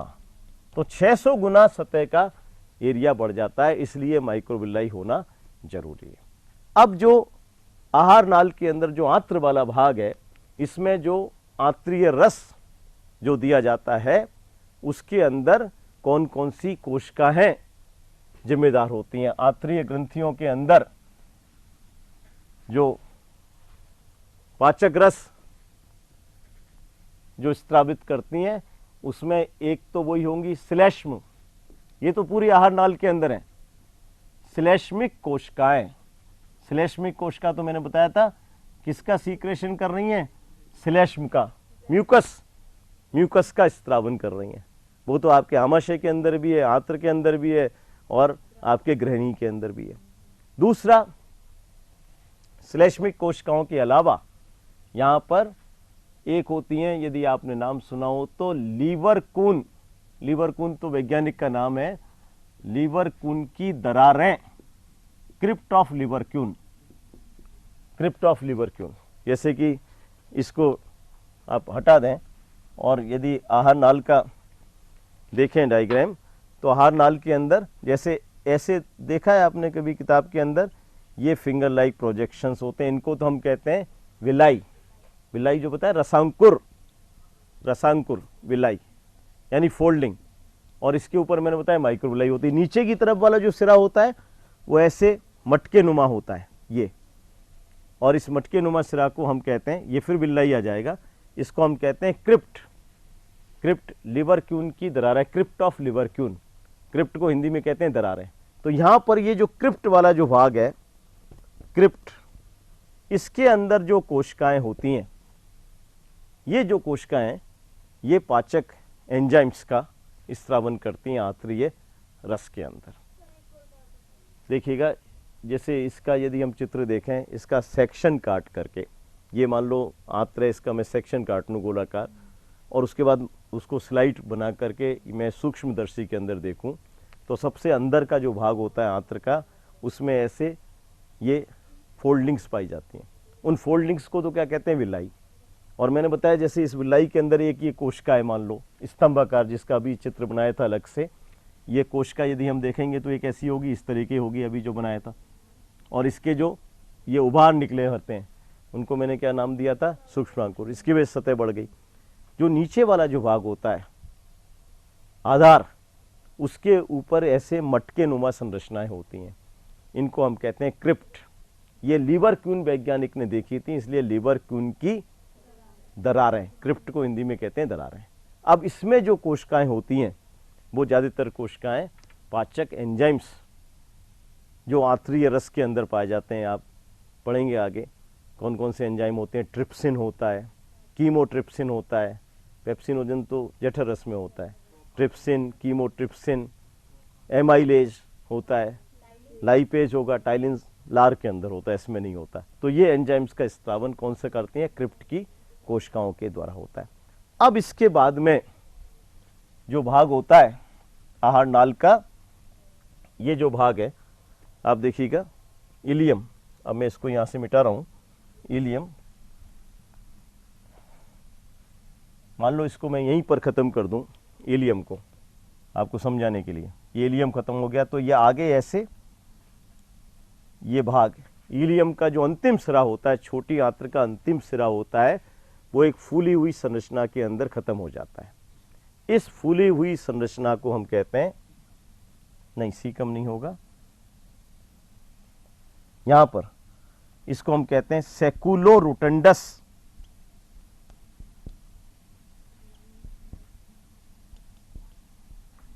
सेकुलोरोटेंडस, और सेकुलोरोटेंडस के एक सिरे पर एक ये संरचना पाई जाती है, क्या कहेंगे इसको, पहचानेंगे इसको, है अपेंडिक्स। नाम सुना होगा आपने, बर्मी फॉर्म अपेंडिक्स। बर्मी फॉर्म अपेंडिक्स, बर्मी का मतलब कृमि, क्रमिकार, और अपेंडिक्स का मतलब उभार। बर्मी फॉर्म अपेंडिक्स, इसका बर्मी फॉर्म अपेंडिक्स का क्या कार्य होता है, कौन बताएगा, बर्मीफोर अपेंडिक्स का क्या फंक्शन होता है। हमारे अंदर मनुष्य में कोई भी फंक्शन नहीं होता, कोई भी कार्य नहीं होता, और ऐसे अंग जो हमारे अंदर अभी सक्रिय नहीं है, पहले कभी सक्रिय रहे होंगे, अभी काम में नहीं आते, उनको क्या कहते हैं, अपशेषी अंग कहते हैं। जैसे मैंने आपको बताया, एक दांत का उदाहरण बताया था, जो थर्ड मोलर है उसको वेस्टिजियल ऑर्गन मानते हैं। ऐसे 100 से ज़्यादा हमारे शरीर पर वेस्टिजियल ऑर्गन है, उसमें काम नहीं है। इवोल्यूशन के अंदर एक चैप्टर होता है, उसमें प्रमाण जो है इवोल्यूशन के, उसमें आता है ये। तो बर्मीफोर अपेंडिक्स जो होता है ये, हाँ, आने जो अपशेषी अंग है वो नहीं होंगे, आने वाले टाइम में वो लुप्त हो जाएंगे। नहीं भी हो, जैसे मैं अभी आपको यही बता रहा था कि अपेंडिक्स में कई बार सूजन हो जाती है, संक्रमण हो जाता है जीवाणुओं का, उससे इसका साइज भी बढ़ जाता है थोड़ा, और इसमें पेन होने लगता है आपके, तो उसमें अपेंडिक्स को बाहर निकाल देते हैं। अपेंडिसाइटिस जिसको कहते हैं, ऑपरेशन अपेंडिसाइटिस, तो अपेंडिक्स को बाहर निकाल देते हैं। तो अपेंडिक्स को बाहर भी निकाल दिया, या आपके शरीर में अपेंडिक्स है उसमें कोई अंतर नहीं है, बाहर निकालने के बाद भी आपको कोई तकलीफ नहीं होगी। तो ये बर्मीफोर अपेंडिक्स होता है। लेकिन जो जंतु मैंने बताया था जो शुद्ध शाकाहारी हैं, और वो जैसे घास वगैरह जो जंतु खाते हैं, रूमिनेंट्स जिनको हम कहते हैं, उनके अंदर अपेंडिक्स का काम होता है। हमारे अंदर तो नहीं होता, लेकिन उन जंतुओं में गाय है, भैंस है, और ये आपके खरगोश है या घोड़ा है, इसके अंदर अपेंडिक्स काम करती है। क्या काम होता है अपेंडिक्स का? सेल्यूलोज का पाचन। Very good. सेल्यूलोज का पाचन दो ही जगह होता है शरीर में, या तो अपेंडिक्स में होता है उन जंतुओं में, या फिर यदि मैं एक तो दे दूं अपेंडिक्स, बर्मी फॉर अपेंडिक्स, और दूसरा कोई उत्तर और दे दूं, तीसरा दे दूं उपरोक्त दोनों, तो आपको यदि एक ही पता है अपेंडिक्स तो आप अपेंडिक्स सही करके आएंगे, वो तो गलत हो जाएगा। तो दूसरा उत्तर और क्या सही है? सेल्यूलोज का पाचन और कहाँ पर हो सकता है? आरनाल में नहीं, सेल्यूलोज तो एंजाइम है जो कि सेल्यूलोज के पाचन में मदद करता है, लेकिन संरचना का नाम क्या है? सीकम। अभी जो बड़ी आंत्र आप पढ़ेंगे उसके सबसे आगे का जो भाग होता है वो कहलाता है ये सीकम। तो सीकम के अंदर, जिसको उड्डुक कहते हैं, सीकम यानी कि बड़ी आंत्र का सबसे पहला भाग कितना होता है? ये 6 सेंटीमीटर होता है। इसके अंदर सेल्यूलोज का पाचन होता है। तो सेल्यूलोज का पाचन एक तो कहाँ हो गया? सीकम में हो गया, और दूसरा सेल्यूलोज का पाचन किस में हुआ? बर्मी फॉर अपेंडिक्स में। हमारे अंदर सेल्यूलोज का पाचन नहीं होता क्योंकि सेल्यूलोज नामक एंजाइम स्त्रावित नहीं होता। सेल्यूलोज कौन स्त्रावित करते हैं? कुछ सहजीवी जीवाणु रहते हैं। सहजीवी जीवाणु आहारनाल के अंदर पाए जाते हैं जो हमको नुकसान नहीं पहुंचाते, हमको फायदा देते हैं एंजाइम सीक्रेट करके, और अपना खुद का फायदा करते हैं। उनको रहने के लिए जगह मिल रही है, भोजन मिल रहा है, तो उस तरह के हम उसको क्या कहते हैं? संबंध को सहजीवन कहते हैं। सहजीवन, आपस में एक दूसरे को फायदा पहुंचाना। इसके बाद वाला जो भाग होता है वो कहलाएगा आपका ये बड़ी आंत्र का कॉलन वाला भाग, और ये इस तरह से होता है, जैसे उल्टा यू बना दूं मैं, इस तरह का। तो बड़ी आंत्र जो है, जिसको हम कॉलन कहते हैं, या कि इसका मेन भाग जो कॉलन होता है, ये होता है करीब 1.5 मीटर लंबा। ये 1.5 मीटर लंबा होता है सीकम, और ये कॉलन हो गया।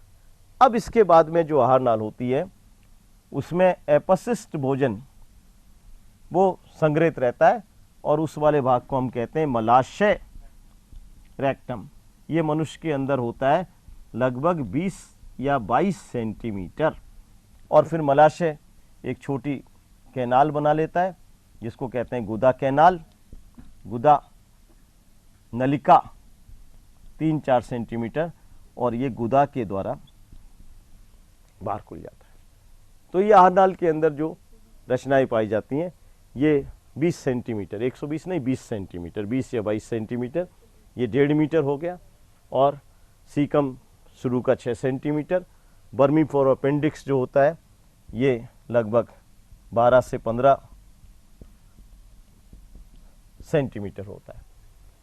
अब इसके अंदर जो समझने की बात है वो है जो ग्रंथियां मैंने बताई थी आहारनाल से जुड़ी रहती हैं, लार ग्रंथियां बता चुके हैं।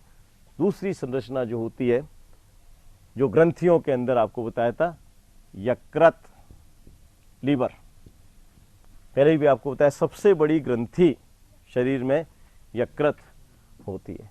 कितना लगभग वजन होता है यकृत का? हाँ हाँ बताइए, क्या बताओ? 1.5 kg, लगभग 1.5 किलो, और डार्क ब्राउन कलर होता है। कहाँ पर स्थित होता है यकृत हमारे शरीर में? कहाँ स्थित होता है? किडनी, लेफ्ट साइड में, शरीर के लेफ्ट साइड में या राइट साइड में? देखिए मैंने क्या बताया था, ये डायफ्राम है आपका, और डायफ्राम के नीचे उदर गुहा है, उदर गुहा की दाईं तरफ राइट साइड में। लेफ्ट साइड में तो आमाशय होता है और राइट साइड में क्या होता है? यकृत होता है। तो राइट साइड में उदर गुहा में यकृत पाया जाता है, जो कि गहरे गहरे लाल रंग का या ब्राउन रंग की संरचना होती है। अब यकृत जो होता है, यकृत के 2 भाग होते हैं मनुष्य के अंदर, एक तो दायां भाग होगा और एक बायां भाग होगा। दायां भाग जो होता है वो बड़ा होता है और बायां भाग थोड़ा छोटा होता है। और दाएं भाग के अंदर मैंने आपको बताया था एक संरचना होती है, उसको कहते हैं पित्ताशय। गॉल ब्लेडर, और इसकी जो डक्ट होती है वो डक्ट कहलाती है सिस्टिक नलिका, और इसके अंदर पित्ताशय के अंदर पित्त रस, पित्त रस बनाता कौन है? यकृत। पित्त रस बनाता कौन है? यकृत। और पित्त रस संग्रहित कहाँ रहता है? ये रहता है पित्ताशय के अंदर, और जब जरूरत पड़ती है तो ये मैंने आपको बताया था पित्त नलिका में आ जाएगा, और पित्त नलिका से जो ग्रसनी है उस वाले भाग में उसके साथ क्या आ सकता है? अग्नाशयी रस, दोनों एक ही नलिका से खुलते हैं। अब यहाँ पर इसको रोकने के लिए, यानी हमेशा ये स्त्रावित नहीं हो, जब जरूरत हो तभी स्त्रावित हो, तो बीच में क्या होगा? एक कपाट होगा, और उसको हम कहते हैं, उस कपाट को एक साइंटिस्ट ने ओडाई, ओडाई का कपाट, यानी कि वॉल्व ऑफ ओडाई इंग्लिश में लिखेंगे तो स्फिनेक्टर ऑफ ओडाई, ODDI। अब जब ये पित्त रस नीचे आएगा तो ये मान लो नलका है आपकी, और वॉल्व कैसे है? ये वॉल्व इसको ऐसे रोके हुए यूं, और जब इसकी जरूरत पड़ेगी, आप पढ़ेंगे आगे, तो ये ऐसे तिरछा नहीं होकर के कैसे हो जाएगा? वॉल्व सीधा हो जाएगा, और पित्ताशय के अंदर संकुचन होगा।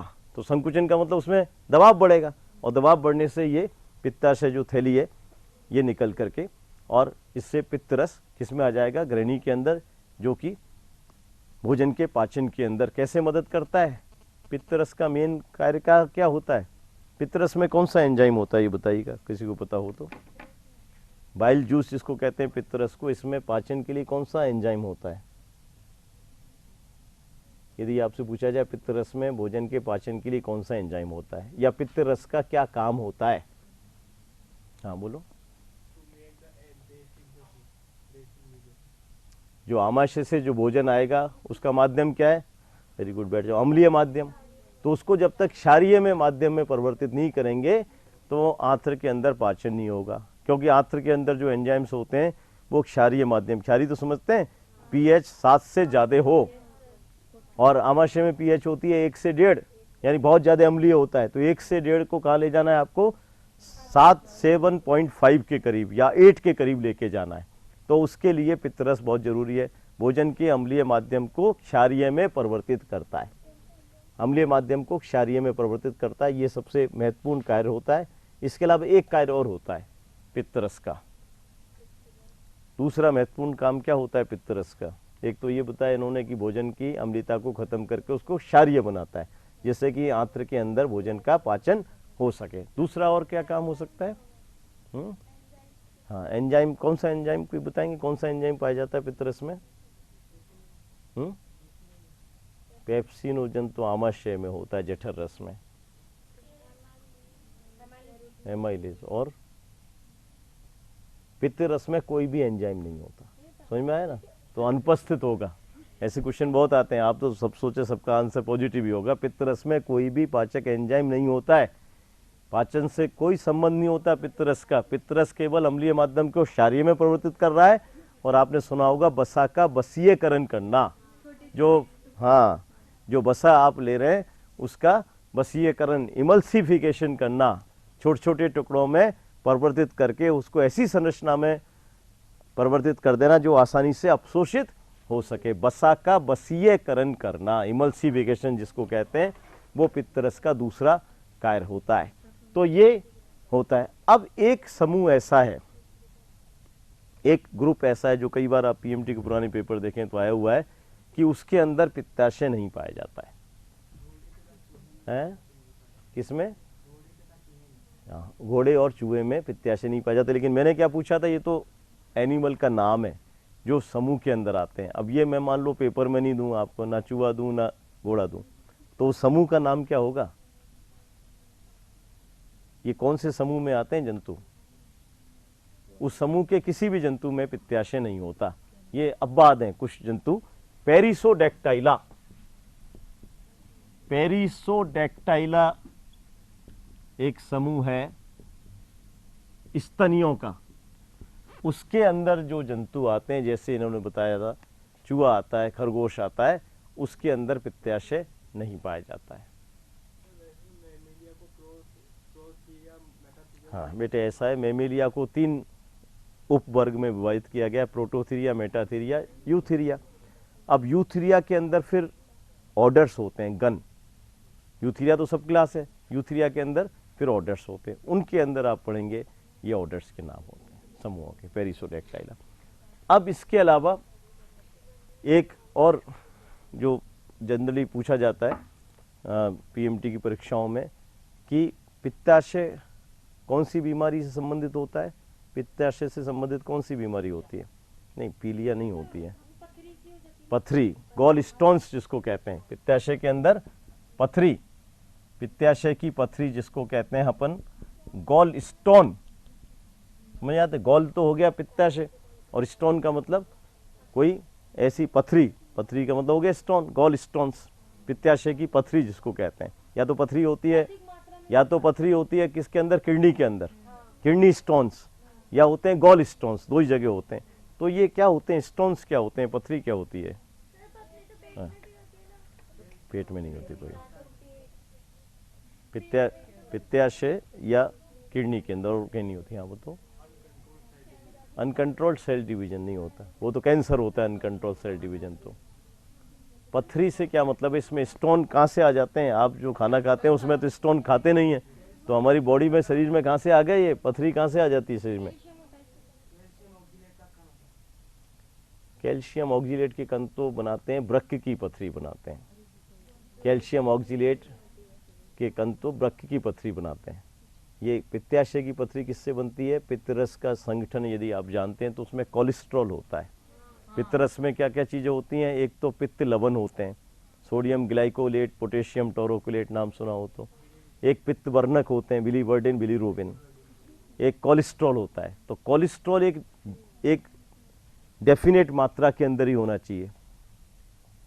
यदि कोलेस्ट्रॉल उसके अंदर ज़्यादा मात्रा में हो जाए पित्त रस में, तो वो कोलेस्ट्रॉल, जैसे आप समझते हैं केमिस्ट्री में कोई चीज़ नीचे बैठ जाती है, प्रेसिपिटेट, अपक्षेपित हो जाता है, तो कोलेस्ट्रॉल पित्त रस के अंदर वो सस्पेंडेड अवस्था में नहीं रहेगा, निलंबित अवस्था में, वो पित्त रस के अंदर नीचे जमना प्रारंभ हो जाएगा, और जम करके वो बहुत हार्ड हो जाता है, हार्ड जैसे पत्थर, पत्थर नहीं है पर हार्ड जैसे पत्थर। तो उसको हम क्या कहते हैं? किडनी स्टोन्स कहते हैं। अब ये गॉल स्टोन्स कहते हैं। अब गॉल स्टोन्स के लिए या तो एक जो टेक्निक होती है लिथोट्रिप्सी, यानी कैसे इसको हम लिथोट्रिप्सी समझते हैं, ये किडनी के स्टोन के लिए भी काम आती है और गॉल स्टोन के भी। लेजर बीम जो होती है, फिजिक्स में पढ़ते होंगे लेजर, वो डालते हैं तो उससे ये कोलेस्ट्रॉल के जो टुकड़े जमा हो गए उसके छोटे छोटे टुकड़े हो जाएंगे और वो बाहर शरीर से निकल जाएंगे। तो लिथोट्रिप्सी में तो लेजर किरणों के द्वारा उस छोटे जो स्टोन्स बन गए उनको छोटे छोटे भागों में काट दिया जाता है और फिर वो शरीर से बाहर निकल जाते हैं। या फिर ज़्यादा जमा हो गए, मान लो गॉल स्टोन, तो गॉल ब्लेडर को बाहर निकाल दिया जाता है। यानी आदमी बगैर गॉल ब्लेडर के भी रह सकता है, बगैर पित्ताशय की रह सकता है जिंदा। तो गॉल ब्लेडर को बाहर निकालना, उसको हम क्या कहते हैं? गॉल ब्लेडर को शरीर से बाहर निकाल दें तो उसको क्या कहते हैं? एक तो बनना, गॉल स्टोन्स का बनना, वो तो क्या कहलाता है? कोलेसिस्टेसिस।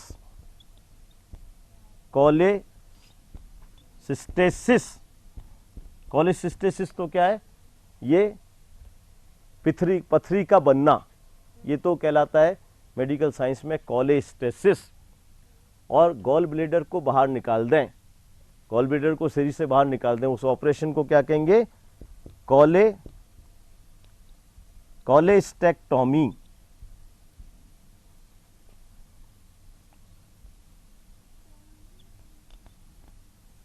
कोलेस्टेक्टोमी, कॉलेज से मतलब है गॉल ब्लेडर, स्टेक्टोमी का मतलब बाहर निकाल दिए, कोलेस्टेक्टोमी। अब यदि मान लो किसी व्यक्ति का गॉल ब्लेडर निकल जाए और आपसे ये सवाल पूछा जाए तो कि उसको अपने भोजन में कौन सी मात्रा का सेवन नहीं करना चाहिए? बसा का, क्योंकि बसा का वसीयकरण किससे होता है? पित्तरस से। तो आप बसा कम लेंगे तो उसको वसीयकरण की जरूरत नहीं पड़ेगी। तो यदि किसी व्यक्ति का गॉल ब्लेडर निकाल दिया गया है तो उसको भोजन में कौन सा अवयव कम लेना चाहिए या नहीं लेना चाहिए? ये आप देखिएगा पुराने पेपर उसमें आए हुए क्वेश्चन, तो उसमें उदाहरण आपका होगा प्रोटीन नहीं होगा, कार्बोहाइड्रेट नहीं होगा, विटामिन नहीं होगा, बसा का सेवन उसको कम से कम करना चाहिए। बोलिएगा। गॉल ब्लेडर निकालेंगे तो बनता कहाँ है? मैंने ये थोड़ी बताया कि पित्ताशय में बनता है पित्तरस, बनता तो कहाँ है? वो लीवर में। तो लीवर के अंदर बनेगा और बन करके वो कहाँ जाएगा? आंत्र में आ जाएगा। केवल उसका नियमन जो है, रेगुलेशन, वो अनियंत्रित हो जाएगा, लेकिन बनना तो जारी रहेगा क्योंकि उसके अंदर लीवर है। लीवर डैमेज हो जाएगा तो उसका कार्य वो बदल जाएगा। ये तो केवल उसका संग्रह करने का काम करता है, इसका बनाने से कोई मतलब नहीं होता। वो अपचित वसा जो है वो उसका पाचन नहीं होगा, पाचन भी होगा तो उसका अवशोषण नहीं होगा, वो वसा आपके काम की नहीं रहेगी शरीर से, वो बाहर निकाल दी जाएगी अपचित भोजन के रूप में। अब इसके बाद में लिथोट्रिप्सी से पित्ताशय की जो पथरी है उसको छोटे छोटे भागों में परिवर्तित करके, जब छोटे छोटे भागों में परिवर्तित हो जाएगा तो बाइल जूस के द्वारा कहाँ आ जाएगी? वो आपके आहार नाल में आ जाएगी, और आहार नाल से जो वेस्ट प्रोडक्ट हम निकालते हैं, फीकल मटेरियल, विस्टा, उसके साथ शरीर से बाहर आ जाएगी। बड़ी पथरी होगी तो क्या करती है? वो यहाँ पर इसको, इसका जो मार्ग है इसको ब्लॉक कर देती है, और वो इसकी सतह से भी संपर्क में आएगी, स्पर्श में आएगी, तो आपको पेन महसूस होगा, और उस केस में पित्तरस नीचे नहीं आएगा। तो छोटे छोटे टुकड़ों में लेजर बीम से पथरी, चाहे वो वृक्क के अंदर हो चाहे पित्ताशय के अंदर, उसको तोड़ने की क्रिया होती है, उसको लिथोट्रिप्सी कहते हैं। अब यकृत के कार्य जो होते हैं, जो महत्वपूर्ण कार्य यकृत के कौन कौन से होते हैं? यकृत के बहुत सारे कार्य हैं, और उसमें जो महत्वपूर्ण, सबसे महत्वपूर्ण कार्य तो मैंने क्या बताया था? ये पित्तरस का स्त्रावन, सबसे महत्वपूर्ण काम तो ये हो गया पित्तरस का स्त्रावन, जो अभी आपको बताया था, जो कि क्षारीय माध्यम प्रदान करता है भोजन को। दूसरा जो कार्य होता है यकृत का, जो भी हम भोजन के रूप में ग्लूकोज जो लेते हैं, यानी मैंने बताया था वो कार्बोहाइड्रेट खाते हैं हम, कार्बोहाइड्रेट किस में परिवर्तित होता है? ग्लूकोज में। ग्लूकोज की एक निश्चित मात्रा ही आपके शरीर में, रुधिर में रह सकती है। आवश्यकता से अधिक ग्लूकोज होगा तो वो ग्लूकोज किस में परिवर्तित हो जाएगा? ग्लाइकोजन के अंदर परिवर्तित हो जाएगा। आवश्यकता से अधिक ग्लाइकोजन के अंदर परिवर्तित हो जाएगा। तो ये ग्लाइकोजन के अंदर परिवर्तित होना, इसका ये क्या कहलाएगा? ग्लाइकोलाइसिस नहीं कहलाएगा। ये पहले, ये इसलिए मैं आपको बताना चाहता हूँ, ग्लाइकोजेनेसिस, ग्लाइकोलाइसिस, ग्लूकोनियोजेनेसिस और ग्लाइकोजिनोलाइसिस, ये चारों में अंतर आपको पता होना चाहिए। यानी जेनेसिस का मतलब क्या होता है? संश्लेषण, किसी चीज का बनना, संश्लेषण, वो तो कहलाता है इंग्लिश में जेनेसिस। अब क्या बन रहा है इसमें? ग्लाइकोजन बन रहा है। ग्लाइकोजन क्या है? आप पढ़ेंगे पॉलीसैकेराइड है। कई सारे ग्लूकोज के ये अणुओं से ग्लाइकोजन का निर्माण होता है। ये तो सुना होगा, कार्बोहाइड्रेट तीन तरह के होते हैं, मोनोसैकेराइड, ग्लूकोज क्या है? मोनोसैकेराइड, एकल यूनिट जिसको कहते हैं। उससे बनते हैं ओलिगोसैकेराइड, 2 से 10 तक मोनोसैकेराइड मिलके क्या बना लेते हैं? ओलिगोसैकेराइड। और बहुत सारे मोनोसैकेराइड इकट्ठे हो जाएं तो क्या बन जाएगा? पॉलीसैकेराइड। जैसे स्टार्च है, क्या है? पॉलीसैकेराइड है। ऐसे ही सेलुलोज है, पॉलीसैकेराइड है। ग्लाइकोजन क्या है? पॉलीसैकेराइड है। तो ग्लूकोज का ग्लाइकोजन में परिवर्तन, ये कहलाएगा ग्लाइकोजेनेसिस, ये कहलाएगा ग्लाइकोजेनेसिस। जेनेसिस का मतलब हो गया निर्माण। किसका निर्माण? ग्लाइकोजन का निर्माण। तो ग्लूकोज से, आवश्यकता से आप अधिक ग्लूकोज ले रहे हैं तो किसमें परिवर्तित हो रहा है? ग्लाइकोजन में। लीवर का कार्य होता है आवश्यकता से ज्यादा ग्लूकोज को ग्लाइकोजन में परिवर्तित करके अपने अंदर संग्रह करके रखना, उसको स्टोर करके रखना। अब दूसरा सवाल ये है कि ग्लूकोज को ग्लाइकोजन में परिवर्तित कौन सा एंजाइम करता है? ग्लूकोज को ग्लाइकोजन में परिवर्तित कौन करता है? मैंने पूछा कौन सा एंजाइम करता है, क्या इसका उत्तर होगा? ग्लूकोज को ग्लाइकोजन में परिवर्तित कौन करता है, या कौन सा एंजाइम करता है? हाँ, ये तो बहुत महत्वपूर्ण सवाल है, ये तो हर एक को पता होना चाहिए। ग्लूकोज को ग्लाइकोजन में एक तो कोई एंजाइम परिवर्तित नहीं करता है, समझ में आया ना? हार्मोन परिवर्तित करता है, और हार्मोन जिन्होंने बताया था इंसुलिन। हाँ, इंसुलिन हार्मोन सबसे जो महत्वपूर्ण, डायबिटीज नाम सुना होगा, मधुमेह, इंसुलिन की कमी की वजह से होती है क्योंकि ग्लूकोज ग्लाइकोजन में परिवर्तित नहीं होता है और रुधिर में ग्लूकोज की मात्रा बढ़ जाती है। रुधिर में ग्लूकोज की मात्रा बढ़ जाएगी तो उसको डायबिटीज़ हो जाएगा, मधुमेह, उसके यूरिन के साथ में, मूत्र के साथ में जो आवश्यकता से ग्लूकोज है वो शरीर से बाहर निकलेगा। तो इंसुलिन जो है ये कहाँ से आता है? ये अग्नाशय से आता है। यानी इसमें यकृत काम नहीं कर रहा है। यकृत में तो क्या हो रहा है, ये क्रिया हो रही है, लेकिन किसकी उपस्थिति में हो रही है? इंसुलिन हार्मोन की उपस्थिति में। इंसुलिन हार्मोन यकृत नहीं दे रहा है, इंसुलिन हार्मोन कौन दे रहा है? अग्नाशय दे रहा है। अब ये ग्लाइकोजन आपके यकृत के अंदर ये संग्रहित अवस्था में आ गया, तो दूसरा फंक्शन क्या हो गया? ग्लाइकोजेनेसिस। अब जब कभी भी आपके रुधिर के अंदर ग्लूकोज की कमी होती है, हम अपने रुधिर के अंदर कितना ग्लूकोज रख सकते हैं? हम अपने रुधिर के अंदर 80 से लेकर के 180 मिलीग्राम ग्लूकोज 100 ml रुधिर के अंदर, आपके अंदर मैंने बताया 5 लीटर रुधिर है, 100 ml जो रुधिर है उसके अंदर कितना ग्लूकोज रह सकता है? 80 से 180 मिलीग्राम ग्लूकोज। इससे ज़्यादा हुआ, मान लो 300 मिलीग्राम हो गया, 100 मिलीलीटर जो रुधिर है, 100 मिलीलीटर आपकी बॉडी में कितना है? 5 लीटर। 5 लीटर तो समझते हैं, 5 लीटर, 1 लीटर में कितना होता है? 1000 मिलीलीटर। अपन जो भी कोई मेजर करते हैं कोई चीज़ रुधिर में, वो 100 मिलीलीटर में मेजर करते हैं, चाहे हीमोग्लोबिन हो चाहे और कुछ हो। तो ये नहीं कि 100 मिलीलीटर ब्लड निकालेंगे तब जाके मेजर करेंगे। ब्लड की तो एक ड्रॉप ही बहुत है। आप जैसे ग्लूकोज का मेजर करवाना चाहें तो एक ड्रॉप से भी कम, बहुत कम ब्लड की ज़रूरत होती है। लेकिन उसका जब इंटरप्रिटेशन करते हैं तो उसको किस में एक्सप्रेस करते हैं हम? 100 मिलीलीटर के अंदर। 100 मिलीलीटर ब्लड में 80 से 180 मिलीग्राम ग्लूकोज होना चाहिए सामान्य व्यक्ति में। इससे ज़्यादा ग्लूकोज है, जैसे 250 मिलीलीटर ग्लूकोज है या 300 मिलीलीटर ग्लूकोज है, तो इसका मतलब उसमें इंसुलिन की कमी है उस व्यक्ति में। तो इसलिए ग्लूकोज किस में परिवर्तित नहीं हो रहा है? ग्लाइकोजन में। अब ग्लूकोज ग्लाइकोजन में नहीं हो रहा है परिवर्तित, इसका मतलब रुधिर में ग्लूकोज की मात्रा ज़्यादा है। अब यदि कोई कहता है यदि डायबिटीज़ वाला मेरा 3+ है ग्लूकोज, तो उसका मतलब उसमें 300 मिलीलीटर से ज़्यादा है। 4+ है तो उसका मतलब 400 मिलीलीटर से ज़्यादा है। तो ये एंजाइम या हार्मोन कहाँ से आया? अग्नाशय से आया। लेकिन क्रिया कहाँ हुई? यकृत में। और संग्रहित हुई कहाँ पर? ग्लाइकोजन यकृत के अंदर। अब जब कभी रुधिर में ग्लूकोज की कमी होती जाती है, कमी कैसे हो जाएगी? जैसे मान लो आपने सुबह से कुछ नहीं खाया, मान लो 9 बजे आपने नाश्ता किया और शाम को 6 बजे तक खाना नहीं खाया आपने, 7 बजे तक, तो आपके जो रुधिर में जो ग्लूकोज था वो तो कोशिकाओं को चला गया ना, सप्लाई एनर्जी के लिए। वो एनर्जी की तो जरूरत है आपको। तो जैसे ही ये 80 से कम होगा और आप फिर भी खाना नहीं खा रहे हैं, 80 मिलीग्राम से ज़्यादा जब कम होगा ग्लूकोज, तो ये जो ग्लाइकोजन जो संग्रह किया हुआ है यकृत में, ये किस में बदल जाएगा? ग्लूकोज में बदल जाएगा। आप फास्ट रह रहे हैं मान लो, अब आप फास्ट रह रहे हैं तो आपकी कोशिकाएं थोड़ी फास्टिंग पर हैं, उनको तो खाना चाहिए, आप चाहे कितने दिन तक फास्ट रहें। तो जब आप फास्टिंग में हैं तो क्या हो रहा है आपके शरीर में? ग्लाइकोजन ग्लूकोज में परिवर्तित हो रहा है।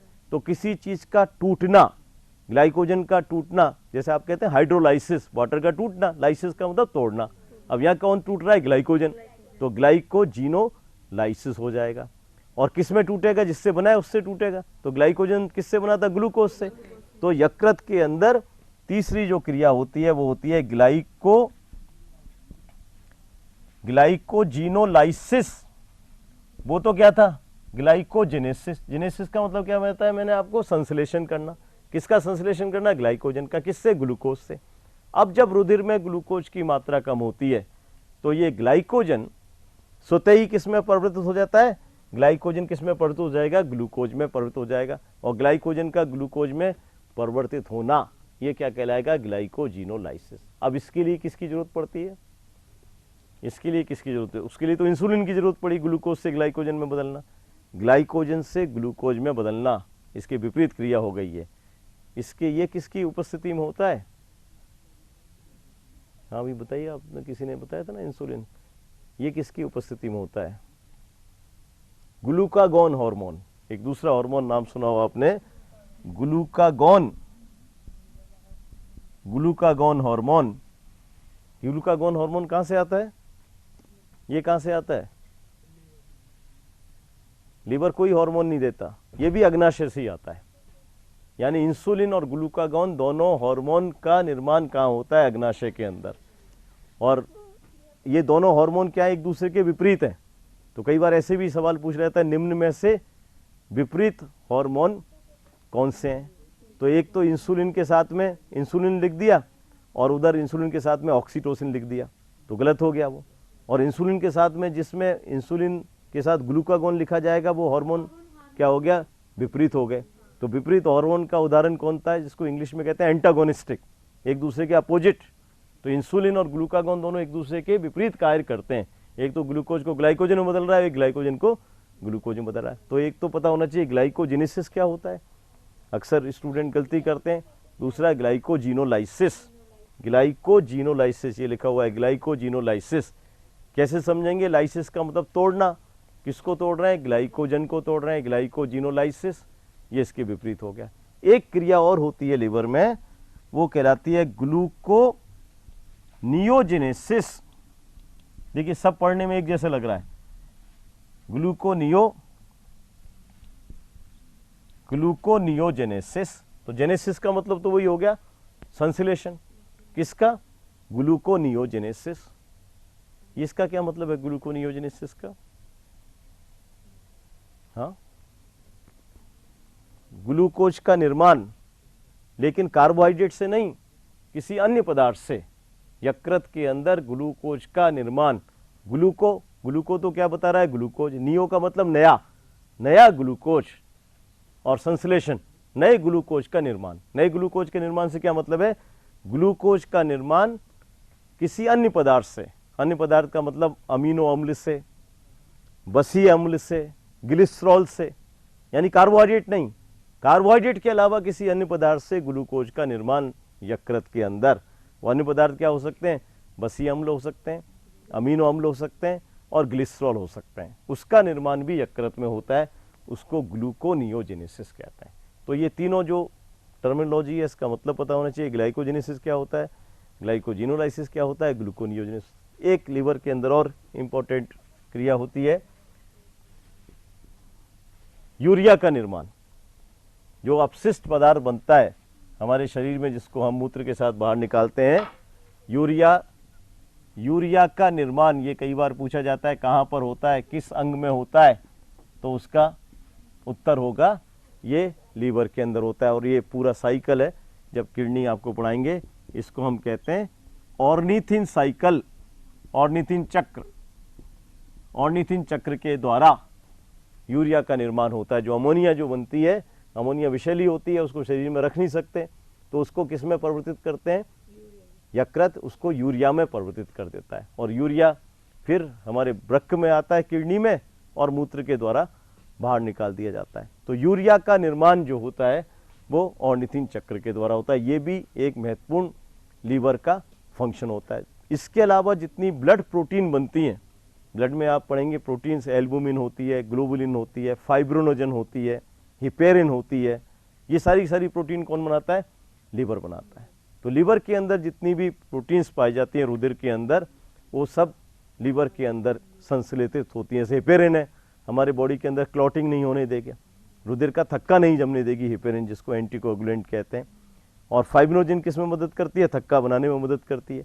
तो ये निर्माण कहाँ होती है? लीवर के अंदर होती है। इसके अलावा लीवर विटामिन्स का संग्रह करता है। जो विटामिन्स होती हैं फैट सोल्यूबल, दो तरह की विटामिन होती है, एक तो जो वसा के अंदर घुलनशील होती है, एक होती है पानी के अंदर घुलनशील। कौन सी विटामिन होती हैं जो वसा के अंदर घुलनशील होती हैं? पानी के अंदर कौन सी घुलनशील होती हैं? विटामिन बी और सी, ये तो पानी के अंदर घुलनशील होती हैं। और ए डी ई और के, ये वसा के अंदर घुलनशील होती हैं। तो जो वसा में घुलनशील होती हैं विटामिन, वो कहाँ पर संग्रहित होती हैं? हमारे यकृत के अंदर संग्रहित होती हैं। तो यकृत वसाओं का संग्रह भी करता है, और कुछ विटामिन्स का संग्रह भी करता है, और कुछ विटामिन्स का निर्माण भी करता है। पानी में सोल्यूबल, पानी में घुलनशील विटामिन सी और विटामिन बी कॉम्प्लेक्स में कई सारी विटामिन आ जाती हैं, B1, B2, B3।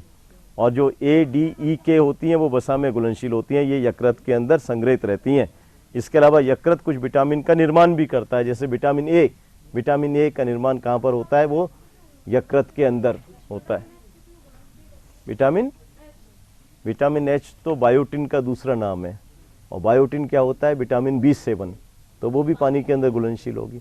Vitamin B complex का एक पार्ट है विटामिन B7 या B9, जितनी विटामिन होती है बी कॉम्प्लेक्स सब पानी के अंदर घुलनशील होती है। B1, B2, B3, B5, B6, B7, B9, B12, ये सब विटामिन बी कॉम्प्लेक्स होते हैं। और दूसरी बात, जितने भी विषैले पदार्थ बनते हैं हमारे शरीर में, आंत्र में जो जीवाणु होते हैं, वो विषैले पदार्थ का विष का हरण कहाँ पर होता है? यकृत में। तो इसलिए यकृत को हम क्या कहते हैं? डिटॉक्सिफिकेटिंग एजेंसी। ये पूछा जाए निम्न में से कौन सी संरचना शरीर में विषैले पदार्थों का अपहरण करती है, विषैले पदार्थों को ये निष्क्रिय बना देती है, तो इसलिए इसको क्या कहते हैं? लीवर को डिटॉक्सिफिकेटिंग एजेंसी, यानी कि विषहरण करता है, विषैले पदार्थों का ये हरण करता है और उसको ऐसे पदार्थों में, सामान्य पदार्थों में ये परिवर्तित करता है। तो यकृत के लीवर का नाम क्या? डिटॉक्सिफिकेशन। डिटॉक्सिफिकेशन का मतलब हो गया हिंदी में विषहरण, डिटॉक्सिफिकेशन। और ऐसी लीवर के अंदर एक महत्वपूर्ण कोशिकाएं होती हैं जो आरबीसी का समझते एक निश्चित आयु काल होता है। कितने दिन तक जिंदा रहती है आरबीसी? 100 से 120 दिन तक। जब आरबीसी अपना जीवन काल पूरा कर लेती है 120 दिन, तो लीवर के अंदर कुछ कोशिकाएं होती हैं, वो उस आरबीसी का भक्षण कर लेती हैं और उसको किस में परिवर्तित कर देती हैं? पित्त वर्णक, बिलीवर्डिन और बिलीरुबिन में। क्या कहते हैं उन कोशिकाओं को? कुफर कोशिकाएं। तो लीवर के अंदर कुफर वैज्ञानिक का नाम है, कुफर कोशिकाएं। तो ये कुफर कोशिकाएं जो होती हैं, ये कुफर कोशिकाएं क्या करती हैं? जो आरबीसी मृत हो जाती है, उस आरबीसी का भक्षण कर लेती हैं, आरबीसी का भक्षण करती हैं, मृत आरबीसी का। तो ये लीवर के सब महत्वपूर्ण फंक्शन है, काफ़ी सारे फंक्शन होते हैं। फिर आप पढ़ेंगे फिजियोलॉजी इसकी, कार्य की क्या होती है भोजन की, और अग्नाशय की संरचना। ये चीज़ें आपको कल और परसों पढ़ाएंगे।